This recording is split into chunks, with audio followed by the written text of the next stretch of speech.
What is happening, everybody? Today, me and Ricky are out here with the LS swapped Volvo, and if you did not see, last time at the drift track, she caught on fire, sadly. She still does run. I tried diagnosing it a little bit in the trailer, but not sure, exactly what's going on with it. We're gonna have to get it off and see.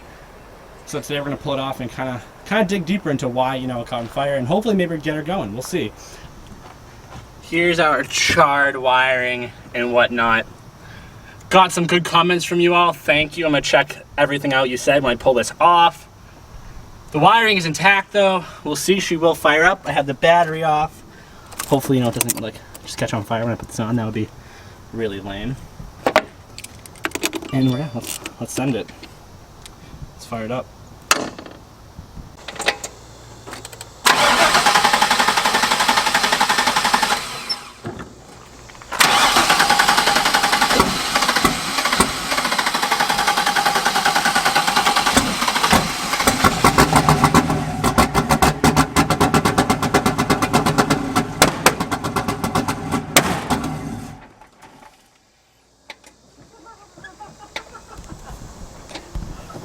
Sounds good. Smoke everywhere. What is smoking? Yeah, bro. Black smoke. Oh god, it's dumping fuel. Backfiring heavy too. That was loud.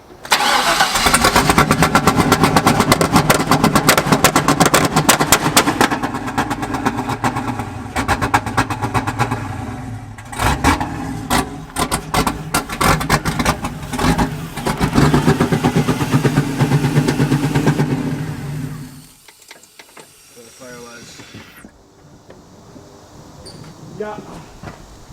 Something is wrong. Yeah, that's not good, huh? Damn. Sad. It's like Damian Monte's freaking backfires now, huh? Jesus. That was rough. I don't even want to start it right now. Someone commented maybe there's a hole in my intake, which I thought about, but you may be very right. I don't know. That was crazy. I think it's just dumping a lot of fuel in my engine right now. I don't want it to hydrolock and blow up. So I'm not gonna keep running it right now. That was crazy. I forgot I had this unplugged. I don't know what sensor this is, but it's something. At least we know, even though it's burnt, it's doing something. So we'll plug this in, try to start it again. It might run a lot better. I'd hope it runs better. At least we know how to shoot flames now. Try it again. Oh god! Oh, am I touching the thing yet? Not yet.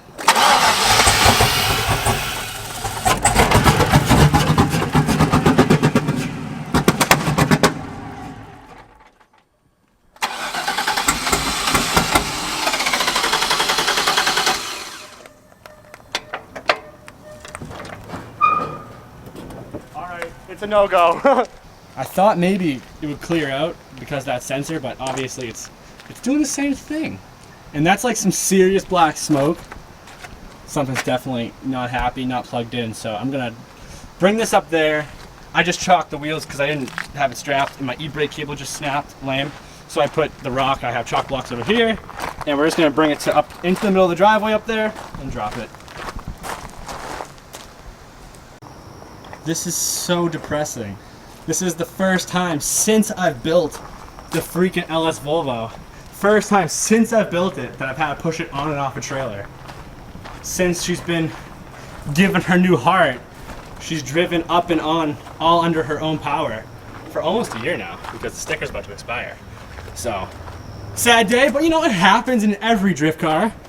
Luckily we got the 7.3 van, doesn't give a crap. We just backed it right up here. We're gonna unload it. And hell yeah.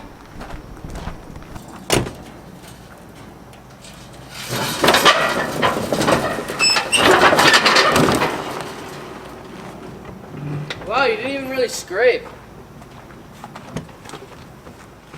I have the Volvus up in the jack stands now. I just got done crawling underneath it and I was looking at all my wiring, all the connections, and nothing appeared burnt or melted, so I was pretty happy with that. Then I came back up behind the engine, So I just wanted to make sure all my stuff was in. I had forgot that one sensor, but everything was plugged in, everything was good, everything appears great. So I tried to start it a little bit more, crank it, and it didn't want to go. It didn't want to go. It didn't even sound like it wanted to start at all. I didn't want to keep dumping fuel, so what I have over here is this little connection I had made so I could take the fuel off. So I even took the fuel off and cranked it just to see if there was any residual in there that would burn. And there was just no sign anyway, really. That led me to my next step, to check for spark. And I had an extra spark plug laying around, so I pulled off one of the boots and I just used this spark plug. I put it to the ground and I cranked it, and I wasn't even getting any spark. There was nothing here, which is not good. So I'm thinking that when I originally got this off the or had this on the trailer when I came home from the drift event, that my PCM maybe had a little bit of life in it and it was trying to get the car to run and tell it to give it spark and go, and that's why I was misfiring, because it was just having problems. And now the PCM, after getting fried, I'll show you how it fried exactly in a moment. But yeah, the brain of the operation is fried. Officially, I think it's dead. It was trying to make it run, and that's why it was even running crappier today and misfiring and pouring smoke and shooting flames. And now later in the day, it doesn't even want to do anything. So I think the heart is dead. Once I realized that I had no spark, I knew I had to pull all my wiring up, because this is the PCM right here, the powertrain control module, the heart of the operation. And I had it tucked down there underneath all this fun wiring. This was a truck harness, so it is pretty big, but I had it underneath a shield I had made, so it looks pretty good. But I had to take it out, and I have everything exposed. That also allowed me to make sure all the wiring down here was good. But what I found out by doing this was that my first philosophy was wrong. I originally thought the fire started back here. I thought this ground wire had hit the firewall or something and arced out and caught on fire.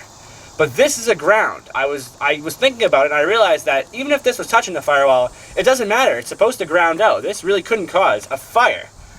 And then once I pulled all this apart and really saw, the extent of the damage, I realized that this wire right here, this nut and bolted wire, this is 12 volts coming directly from the positive on my battery over there. This wire, this nut or bolt right there, was touching the PCM. It's so bad. You can just see how much power and arcage was going into this unit. It's so brown, so burnt, so it's not good. And this is the heart. This is like getting a defibrillator on your heart, just non-stop, probably for 30 seconds, just power. And you'd probably be dead. A human would probably die. So I'm assuming the delicate computer system did not like it. And I think the arcing out that happened here caused it to send power through the harness. And this, ultimately, I think was the weak link. This was the smallest gauge wire back here that power was going through, and it just melted, caught on fire, burnt mainly, I think, this one wire, and then caught the sheathing and wiring covering all on fire back here. Luckily, my harness appears to be good, though. This one wire is the one that melted, but everything else, all the other wires seem good and intact. So if I can verify that this PCM is bad, maybe I could just replace that, get a new one, have it tuned, and my harness might be good. It might be good. This is definitely a live and learn situation. I am never going to leave a bolt like that exposed or used in my wiring ever again. I don't want a fire or meltage or anything like this to happen again.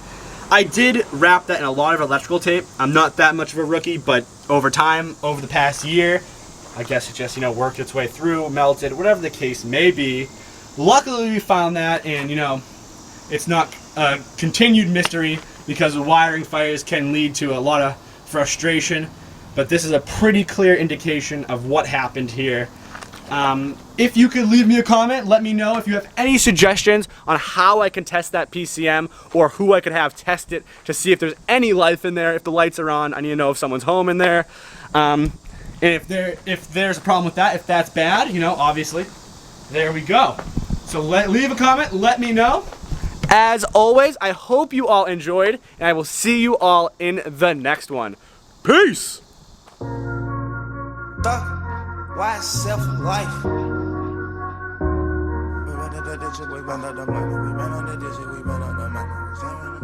We got London on the track.